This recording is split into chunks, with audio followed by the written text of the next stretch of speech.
প্রিয় দর্শক বন্ধুরা, এই মুহূর্তের জন্য 2016 এসএসসি এসএলএসটি চাকরি বাতিল সংক্রান্ত মামলার ক্ষেত্রে আবারও সর্বোচ্চ ন্যায়ালয় সুপ্রিম কোর্টের গুরুত্বপূর্ণ ব্রেকিং সংবাদ।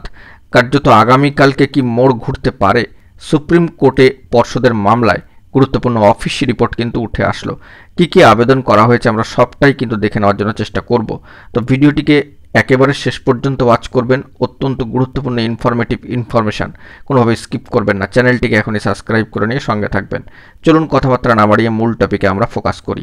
বন্ধুরা, আগামীকালকে রয়েছে পর্ষদের মামলায় যে গুরুত্বপূর্ণ স্ট্যাটাস, অবশ্যই 17/4/2025 এই ডেডলাইনটি উঠে এসেছে। অবশ্যই সিএল নাম্বার পড়েছে 35। আগামীকালকের জন্য তাকিয়ে রয়েছে সর্বোচ্চ ন্যায়ালয় সুপ্রিম কোর্টের দিকে আপামর জনসাধারণ, যোগ্য চাকরিহারা শিক্ষকরা, সমগ্র ভারতবাসী।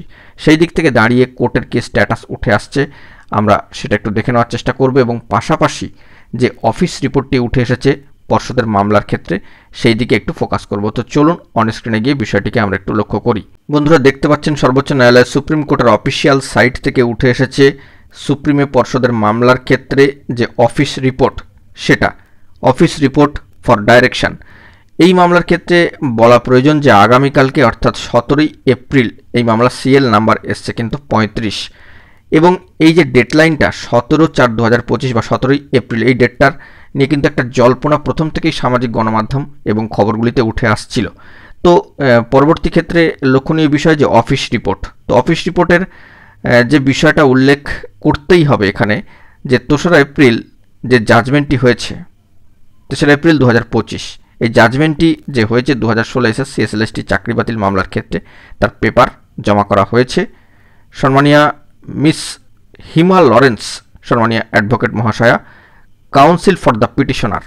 অত্যন্ত গুরুত্বপূর্ণ, তিনি যে আবেদনটা রাখছেন বা আবেদন যেটা করছেন, যে যারা টেন্টেড নয়, অর্থাৎ যারা অযোগ্য হিসাবে চিহ্নিত নয়, তাদের অনুমতি দেওয়া হোক সার্ভিসের ক্ষেত্রে। কি আবেদন চেয়ে বা কি বার্তা জানিয়ে সেটা একটুখানি এখানে দেখব।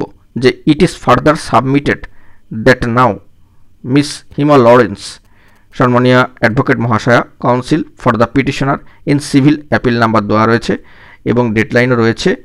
Field an application for direction to permit the appointees not found to be tainted, মানে যাদেরকে টেন্টেড হিসাবে কিন্তু পাওয়া যায়নি।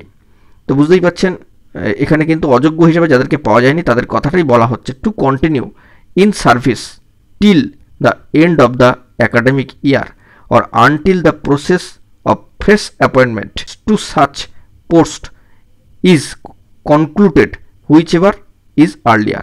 বন্ধুরা, এই মর্মে আবেদন রাখা হচ্ছে বা আবেদন জানানো হচ্ছে যে যারা টেন্টেড নয়, টেন্টেড হিসেবে পাওয়া যায়নি, তাদের অনুমতি দেওয়া হোক এই যে অ্যাকাডেমিক ইয়ার বা ফ্রেশ রিক্রুটমেন্ট প্রসেসটি কার্যত সম্পূর্ণ না হওয়া পর্যন্ত তাদের সার্ভিসটি যাতে বহাল থাকে বা কন্টিনিউশন থাকে, সেটি চেয়েই কিন্তু আবেদন এই মর্মে জানানো হয়েছে। তো এবার এই আবেদন গ্র্যান্টেড হলে কি হবে সেটাও দেখার বিষয়। যদি গ্র্যান্টেড হয় আর যদি না হয় তাহলে কি হবে সেটাও কিন্তু দেখার বিষয়। তাহলে আমাদেরকে এখন তাকিয়ে থাকতে হবে আগামীকালকের দিকে। যদি শুনানি হয়, যাবতীয় তথ্যাদি উঠে আসে, আবেদন যদি গৃহীত হয়, কি হয় না হয় সবটাই দেখা যাবে। যদি আবেদন গৃহীত না হয় তাহলেও কি হবে না হবে সেটাও কিন্তু দেখা যাবে। তো এই মর্মেই বার্তা উঠে আসছে অফিস রিপোর্ট থেকে, যে আবেদন সেটা কিন্তু আপনাদের সামনে অফিস রিপোর্টকে সামনে রেখে তুলে ধরলাম। এবার সবটাই সর্বোচ্চ ন্যায়ালয় সুপ্রিম কোর্টের অবজারভেশনের উপরেই নির্ভর করছে। তো দেখা যাক পরবর্তী ক্ষেত্রে কি আপডেট উঠে আসে। এখন এটুকুই, ভালো থাকবেন, চ্যানেলটিকে অতি অবশ্যই সাবস্ক্রাইব করে নিয়ে সঙ্গে থাকবেন জরুরি আপডেটগুলি পাওয়ার জন্য। ধন্যবাদ।